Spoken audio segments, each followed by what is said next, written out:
On my brother's wedding day, he treated me like a complete outsider. To make things worse, my greedy sister-in-law demanded that I give her $15,000 immediately to pay for her honeymoon. When I refused, my brother lost his temper.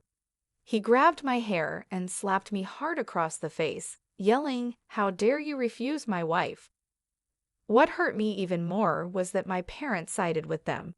Heartbroken and angry, I walked away, but I wasn't giving up. The very next day, I delivered a shocking surprise that turned everything upside down. My name is Lisa. If you're wondering where this story begins, it starts in Houston, Texas, in a house that was never truly mine, even though I lived there my entire life. It was a place of both laughter and cold indifference. My parents, Patrick and Olivia, loved their children, or rather, one of them more than the other. My older brother, Mark, was the golden child, their pride and joy, while I was merely an afterthought. Growing up, Mark could do no wrong in their eyes. He was the heir to our father's small but profitable construction company, the future of our family's name and legacy. My role, on the other hand, was clear. I was to marry, move out, and eventually become part of someone else's family. To my parents, daughters were temporary members of the household.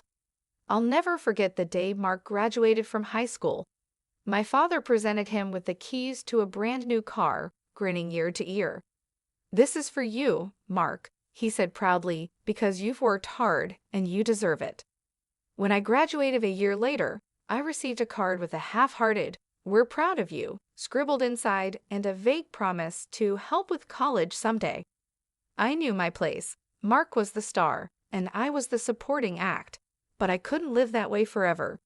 When the opportunity came, I left Houston and moved to New York City for college. I enrolled in a business administration program, juggling classes and a part-time job as a data analyst to make ends meet. It wasn't easy, but it was worth it.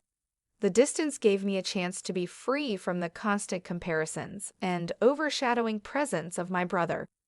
My parents barely kept in touch, except for occasional calls filled with updates about Mark's achievements. Mark had joined the family construction business and was already making a name for himself. "He's doing so well," my mother would gush. "You should call him sometime, Lisa. You could learn a thing or two." I would nod, bite my tongue, and hang up. It was always the same story. Then, one evening, I received an unexpected call. It was Mark. "Lisa," he said, his voice bubbling with excitement.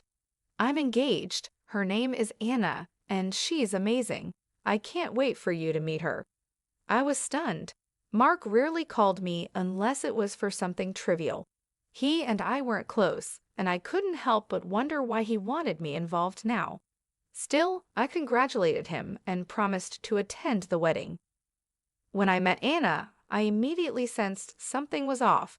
She was beautiful and polished, the kind of woman who commanded attention without trying.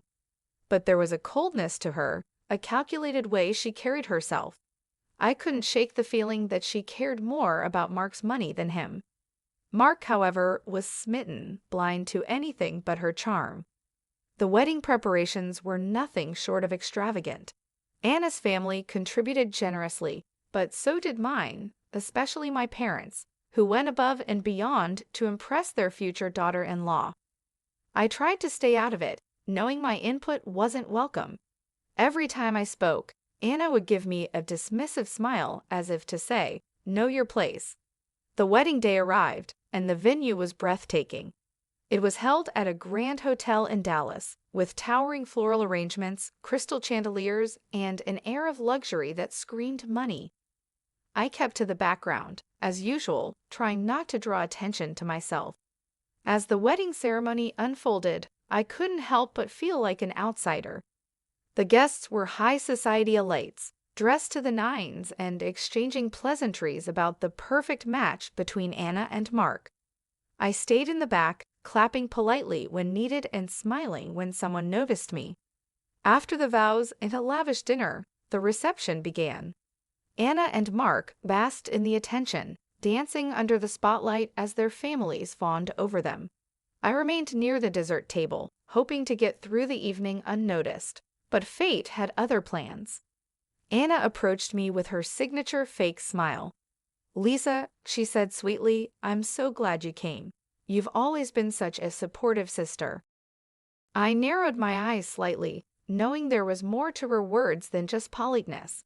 "Of course, Anna," I replied, keeping my tone neutral.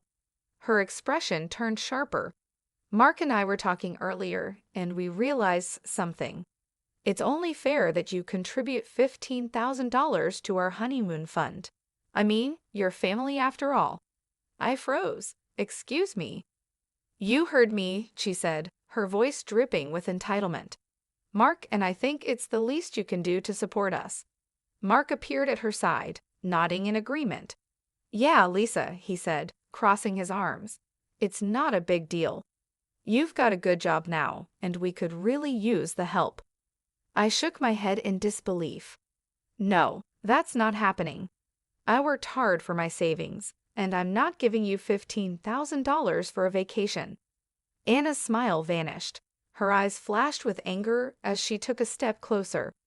"Wow, Lisa, are you seriously this selfish? It's no wonder your family barely talks about you. You've always been jealous of Mark and me." "Jealous?" I shot back, my voice rising. "You think I'm jealous of this circus? I'm not handing over my money just because you two decided to live beyond your means." Her face reddened, and she opened her mouth to retort, but Mark beat her to it. His expression darkened as he grabbed my arm roughly and yanked me forward. "You're embarrassing us," he growled. "Stop acting like a child and do your part." When I refused to back down, he grabbed a fistful of my hair, pulling hard enough to make me stumble. Before I could recover, his hand came down across my face with a sharp crack. The slap echoed through the room, silencing the chatter around us. My cheek stung, and tears welled up in my eyes. "You're a disgrace to this family," Mark shouted. "You've ruined everything." I stood frozen, stunned by the sheer audacity of his actions. My parents, Patrick and Olivia, rushed over, but instead of defending me, they sided with Mark.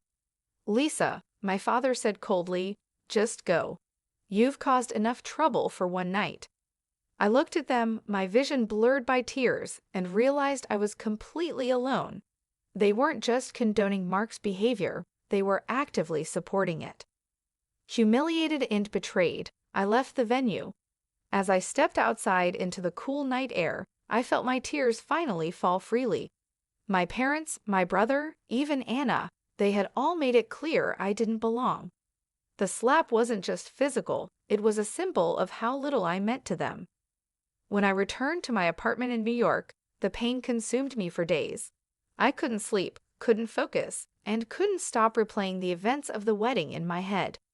But as the pain lingered, it began to morph into something else: anger. I wasn't just hurt anymore, I was furious. I refused to let them treat me this way and walk away unscathed. If they thought I would quietly accept their behavior, they were wrong. I had always been the overlooked daughter, the one who never stood up for herself, but not anymore. It was time to fight back. With resolve burning in my chest, I reached out to my best friend, Julie, who had always been my rock through tough times. I recounted every detail of the wedding day, from Anna's outrageous demand to Mark's violent outburst. Julie was livid. "They can't get away with this," she said firmly. "You've put up with their nonsense for far too long." I nodded. I'm done letting them walk all over me, but I don't just want to stand up to Mark. I want to expose Anna. There's something off about her. I can feel it. Julie agreed, and together, we hired a private investigator to dig into Anna's background. If there was even a shred of dirt to be found, I was determined to use it to bring her down. After weeks of painstaking investigation, the private investigator delivered results that left me both stunned and vindicated. Anna wasn't the picture-perfect woman she pretended to be. She had a trail of fraudulent activities behind her, including embezzlement, credit card fraud, and even ties to a fake investment scheme. Her wealth wasn't just inherited, it was built on lies and illegal activities. Armed with this evidence, I contacted the authorities. They launched an investigation into Anna's finances and business dealings, quickly uncovering enough to warrant her arrest. Within days, Anna was taken into custody. Watching her face plastered across the news in handcuffs was a moment of sweet justice. A few days after Anna's arrest, Mark called me. His voice was uncharacteristically subdued. "Lisa," he began hesitantly, "I don't even know how to say this, but I'm sorry." I remained silent, letting him continue. "I didn't see it. I didn't see who she really was, and I didn't see you. I've treated you terribly, and I can't undo the past, but I want you to know I'm ashamed of what I've done." His words were a step in the right direction, but they didn't erase the years of pain he had caused me. "Mark," I said finally, "your apology is a start, but it's going to take a long time for me to trust you again." "I understand," he replied, his voice heavy with regret. "I filed for divorce. I know it doesn't fix everything, but it's a start." Just when I thought the nightmare was over, Julie called me with unsettling news. "Lisa," she said, her voice filled with urgency, "Anna's out on bail. She's using her connections to twist the story and paint you as the villain." I felt a surge of anger and disbelief. Anna wasn't just trying to save herself, she was actively trying to destroy me. According to Julie, Anna had fabricated lies, claiming I was behind her financial crimes, and that my actions stemmed from jealousy and a vendetta against her marriage to Mark. Fueled by anger, I knew I had to act quickly. I gathered all the evidence the investigator had found, including documentation of Anna's fraudulent activities, and handed it over to my attorney. I also worked with the authorities to ensure Anna couldn't manipulate the legal system further. The court proceedings were intense. Anna's lawyers tried to shift the blame onto me, but the mountain of evidence against her was overwhelming. Bank records, forged documents, and testimonies from her past victims painted a damning picture of her crimes. Mark testified in court, admitting he had been unaware of Anna's illegal activities, but fully supporting the case against her. It was one of the few times I felt he was genuinely on my side. In the end, the judge saw through Anna's lies. She was convicted of multiple counts of fraud, embezzlement, and financial misconduct. The sentence was severe, 10 years in prison and a hefty fine to repay her victims. Watching her led away in handcuffs for the second time was a moment of immense relief and closure. With Anna behind bars, the dust began to settle. Mark made a sincere effort to rebuild our relationship, attending therapy to address his behavior and genuinely apologizing for the years of favoritism and neglect. It wasn't easy to forgive him, but over time, I saw his remorse was real. My parents also tried to make amends, though their apologies felt less genuine. They acknowledged their mistakes, but struggled to truly change. I kept them at arm's length, choosing to focus on my own healing rather than their approval. I realized that my strength came not from their validation, but from standing up for myself. I had reclaimed my dignity, exposed the truth, and ensured justice was served. Months passed after Anna's sentencing, and life in New York took on a new rhythm. My apartment, once a quiet refuge, now felt alive with possibilities. I'd taken a leap and started my own consulting business, helping small companies navigate data and analytics.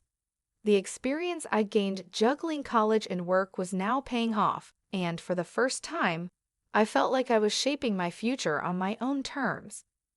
Julie remained a constant in my life, her unwavering support reminding me that family wasn't just about blood. It was about the people who stood by you when it mattered. Together, we celebrated every milestone, no matter how small, and dreamed about what was next.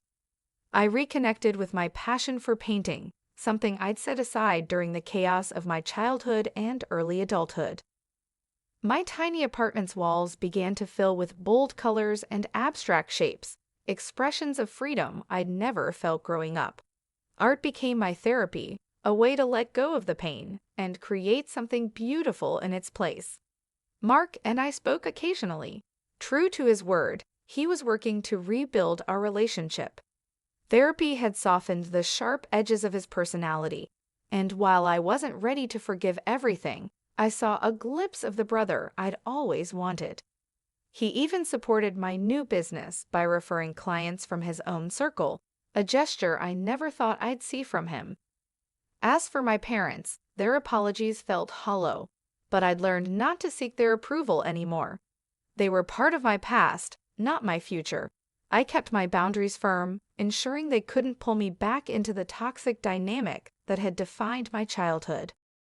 One crisp autumn afternoon, I stood on the balcony of my apartment, watching the golden hues of the sunset reflect off the city skyline. I thought about the Lisa who had left Houston, invisible and powerless, and the Lisa I had become. My life wasn't perfect, but it was mine. A life built on hard work, self-respect, and the courage to stand up for myself. I turned back to the living room, where a blank canvas waited on my easel. Picking up a brush, I dipped it into vibrant red paint and began to create. The past might have shaped me, but it didn't define me. I was free to write my own story, one bold stroke at a time. Thank you so much for watching. If you enjoyed this story, don't forget to give it a big thumbs up and share your thoughts in the comments below. I'd love to hear what you think. And if you haven't already, make sure to subscribe to the channel and turn on the notification bell so you never miss out on more amazing stories like this one. Your support means everything to me, and I can't wait to share more with you. Thanks again, and I'll see you in the next video.